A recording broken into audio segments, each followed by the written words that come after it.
Hey everyone, welcome back to Homestead Corner. Today we are going to package up some teas for long-term storage.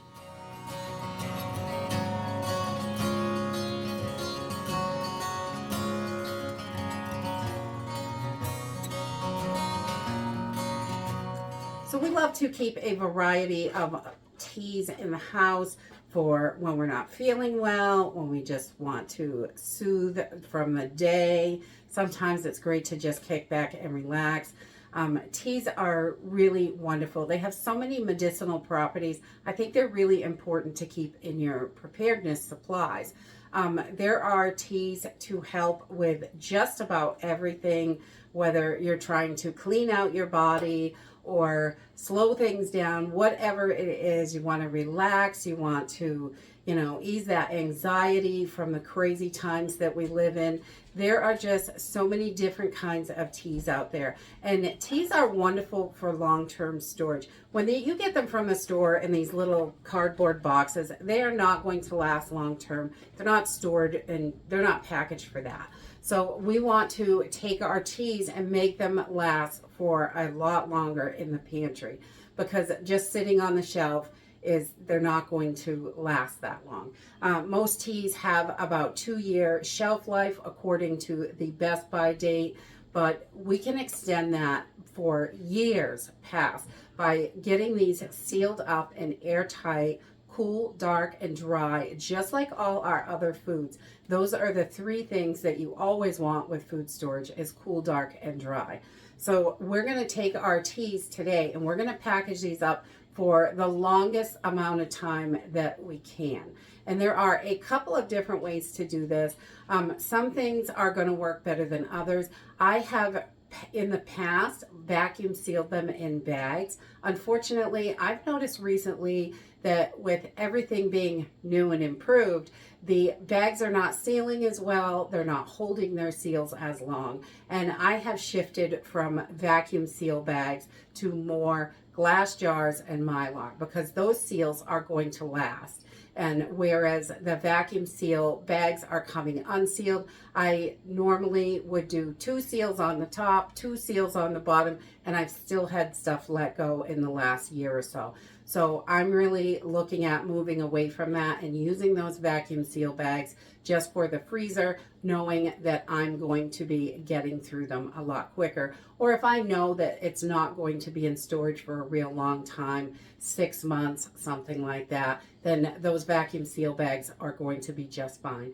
And I know not everybody is probably having the same experience I am, but I am noticing that these newer bags just are too improved to last that long. So let's go ahead and get started sealing these up for long-term storage. So for long-term storage, we want to make sure that we get our teas airtight. And this is going to be the same whether you're using little tea bags or if you're using your own stuff. I do the same thing for my own chamomiles and things that I grow in the garden for our teas. So I'm not going to do loose tea today because I've already done that for the year.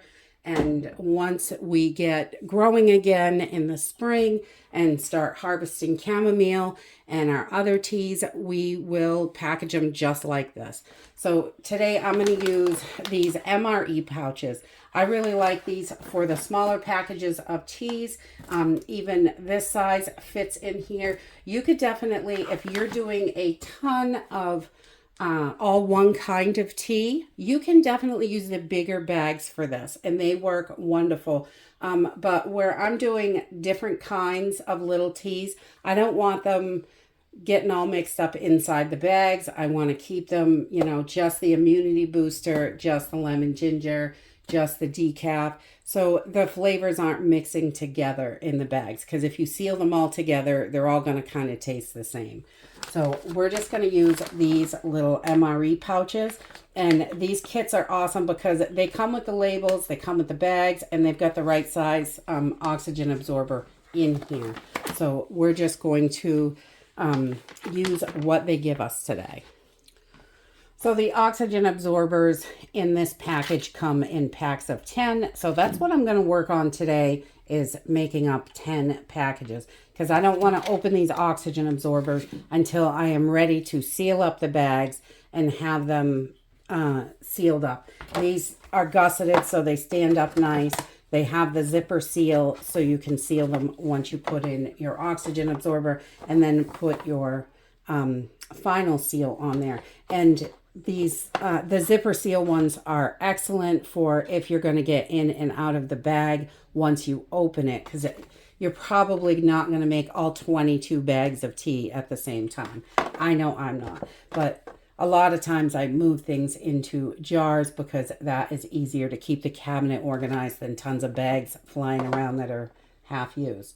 But so this is really simple. We just want to make sure these are, we want to keep them dry and airtight, and the Mylar bags help block the light as well. But your teas, if you leave these out in your cabinet, over time, they can, if they get moist, they can grow mold. And you may not be able to see it. When you open up your tea bag in here, everything is in the bag. So you may not be able to see mold inside there, and you may be drinking it. Is it going to kill you? Probably not, but it could make you sick if you're drinking a whole bunch of them and it does have mold in it. So we like to make sure that we're keeping these nice and super dry. And once they're sealed up and airtight, it's also going to extend their life and keep them fresher for longer. So your teas, just like your herbs, over time can lose potency. So I wouldn't put these in the pantry for 25 years and forget them, but keeping them sealed up in 4, 5, even probably 10 years, these are going to be just fine. So we're just going to take these right in their packaging inside, because these are not airtight, and we're going to stick them right in our little bag. And this fits in here really nicely, as you can see. And I've got a whole box of 22 little immunity boosters. And these are the Dollar Tree ones, but even though they're $1.25, we don't want to lose that money. So we're just going to, right there, I'm going to put, that's all we're going to do to this at the moment. I've pre-written my labels, so I can put that right on there, because once I get 10 bags full, I'm not going to remember which one's which and have to dig through everything. So I put my label on right now, and we're going to set this aside. And then we can start on another bag. And we're just going to keep filling up bags with our little packages of tea. And so this one is going to be a lemon ginger. We're just going to stick those right in there. I love lemon ginger tea with a little bit of honey in it. It is so delicious. And again, these small boxes fit in these MRE pouch size really well. So you don't have to worry about that. And with the bigger boxes, you can definitely use bigger bags, but I really like the size when you pull it out, so you don't have all your tea out at once. So we've got our lemon ginger, and we're just going to put a label on that and set it aside. And I'm just going to keep going until I get all my teas in a bag, in pouches. So we're just getting these teas packed up, and these rose red teas don't come in a little pouch, and that's okay. We're going to treat these exactly the same way. We're going to take the tea bags and put them right in, because they don't have the pouch. You can fit a lot more in there. But I just wanted to show you that it doesn't matter if they're wrapped in a little sleeve, or if they are just an open tea bag, or even loose tea. This is how we package our loose tea as well. We can get it all right in there and just pack it right in, and you can fit quite a bit of these bags in there. This whole box fits in there, which is nice, 48 instead of 22. So you got a little extra.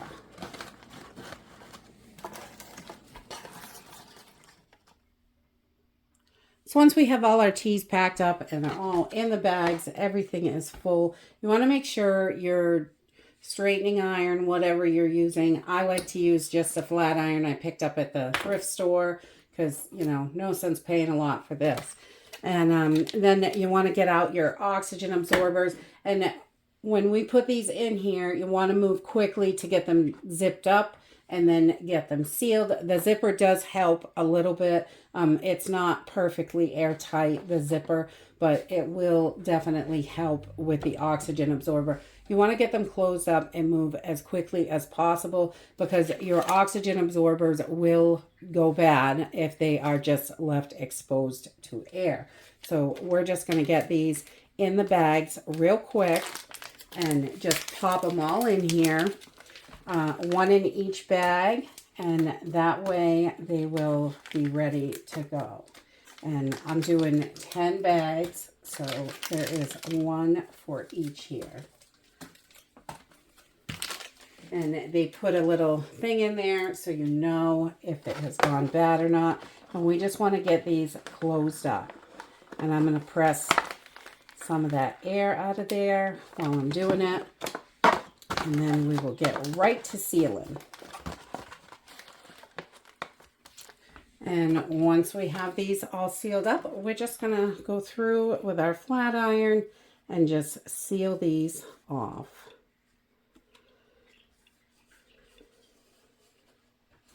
And I like to stay really close to the top. That way, if I tear this off, I'm still going to be able to use my zipper seal.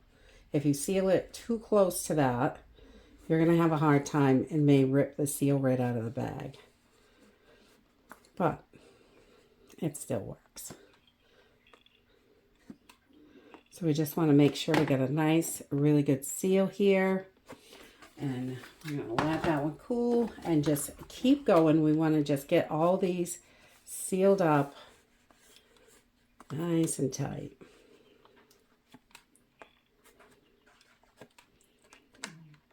So you can see the little indicator that's inside the package. I just threw this on the counter. It was exposed to the air the entire time I was doing this.